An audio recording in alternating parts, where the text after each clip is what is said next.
mais um bate-papo acadêmico. Nós estamos recebendo agora aqui, com muito gosto, a Verônica, que é estudante de psicologia e teve muita coragem para encarar um tema que a sociedade fala muito, mas carece de ser mais investigado, que é a dimensão subjetiva do ser professor, do ser docente hoje.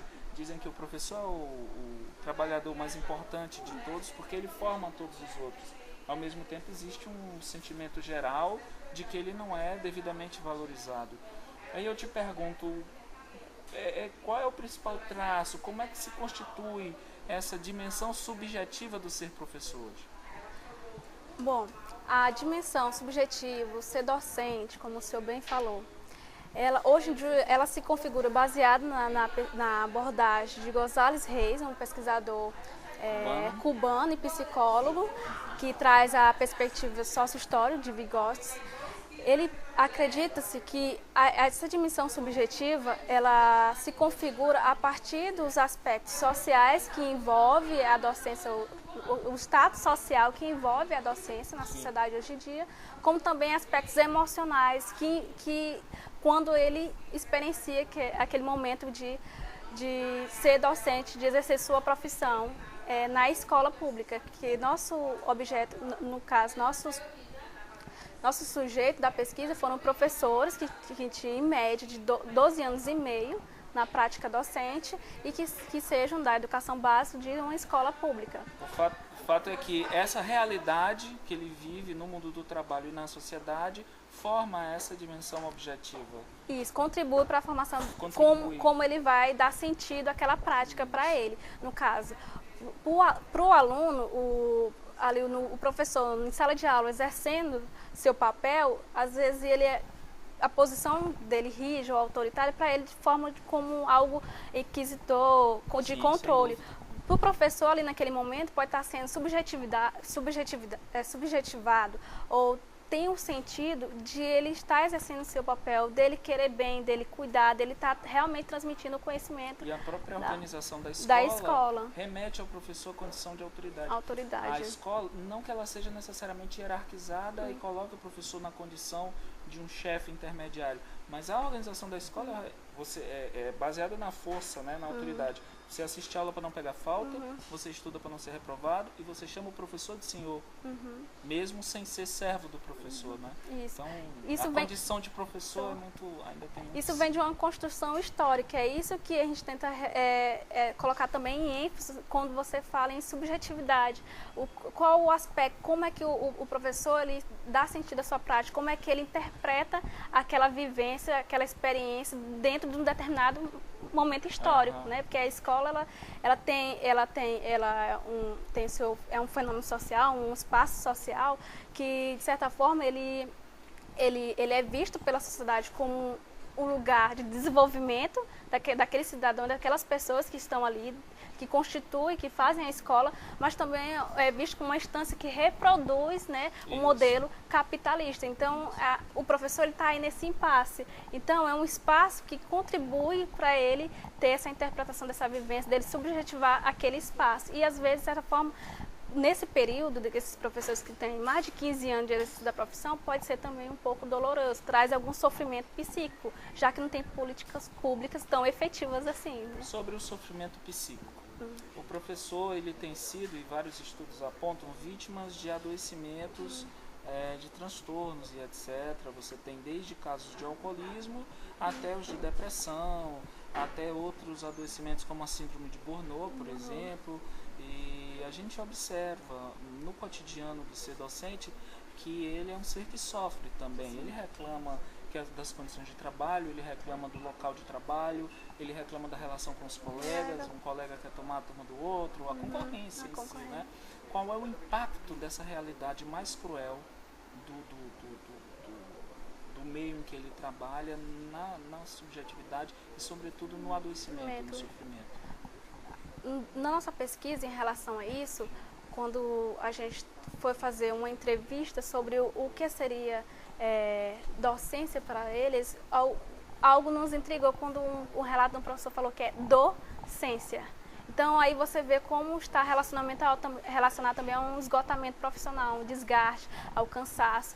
E com esse público que nós investigamos, que no caso foi meu orientador, mais dois colaboradores do PIBIC, a gente percebeu isso, o quanto esse público que tem mais de 12 anos e meio de profissão está voltado ao cansado físico, mental, mas também à exaustão, ao estresse.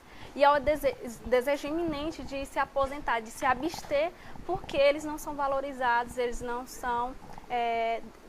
é dada a devida importância para eles. Então você percebe que isso é relevado também para outros aspectos, porque o professor ele não trabalha somente naquela instituição, na escola, ele leva o trabalho também para casa, e isso afeta também outras esferas da vida dele, na família, na religião, afeta na saúde dele. Então isso prejudica também até o exercício da docência dele.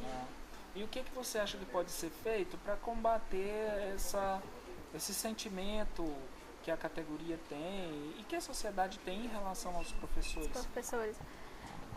Nós percebemos, também uma das justificativas do nosso motivo de estar investigando é também dar subsídio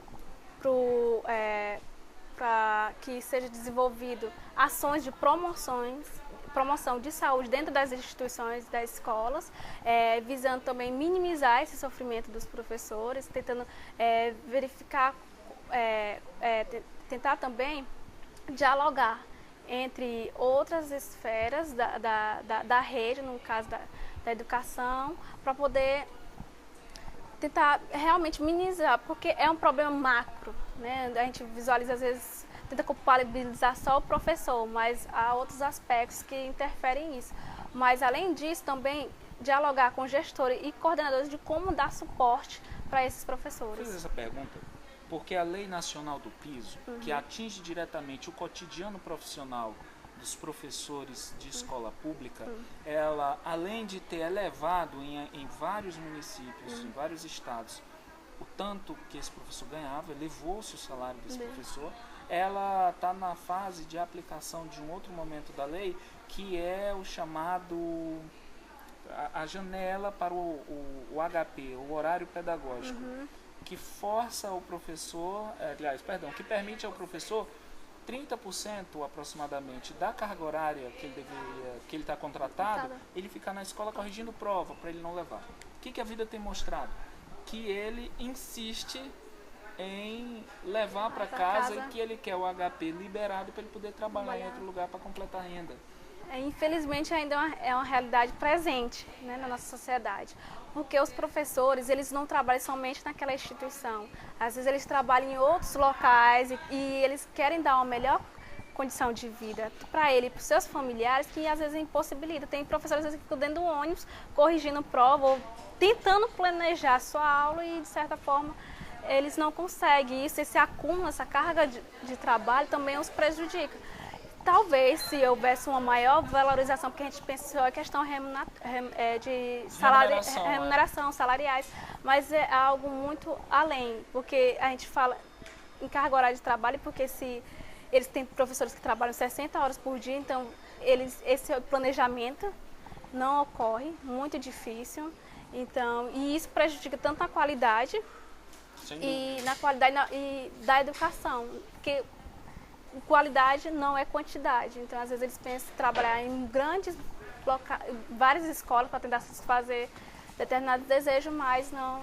Para satisfazer desejos de consumo, inclusive. De consumo. Não, para além da sobrevivência, né? Que vem aspecto também de uma cultura dominante, que é capitalista, que quer máquinas, pessoas como máquinas produzindo e gerando lucro, infelizmente. Apesar de ser uma escola pública. Não, muito importante o seu trabalho, sobretudo porque ele parece vir de uma abordagem do lado do trabalho e não do lado do capital, né? Isso. Eu acho isso válido a perspectiva. E dá muita originalidade para o seu trabalho. Você pretende continuar? Pretendo. Inclusive, eu tenho vontade, na verdade, de estender essa pesquisa vendo também fazer um comparativo da escola pública para a escola privada, para ver se realmente há uma convergência ou divergência desses resultados e por quê e como isso ocorre, ou se a esgotamento profissional, essa exaustão é mais característica na escola pública ou na escola privada, já que na escola privada, querendo ou não, requer mais é uma rigidez maior, uma cobrança maior do que na escola pública. Ótimo, Verônica, parabéns pelo seu trabalho, muito importante para nós, e eu falo como professor, como militante das causas da educação, a gente precisa de mais Verônicas pesquisando do nosso lado da moeda também, não é? Muito obrigado, e na semana que vem, Bate-Papo Acadêmico volta, também aqui das instalações da Livraria Universitária, que muito gentilmente nos acolhe para essa gravação.